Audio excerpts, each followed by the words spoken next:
It is the season of divine restoration. Wasted time and years the locusts have eaten will be restored.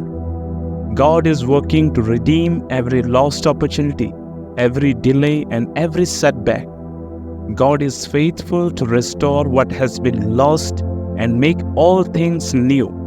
The trials and tests that I am going through are hard, exhausting, and even difficult.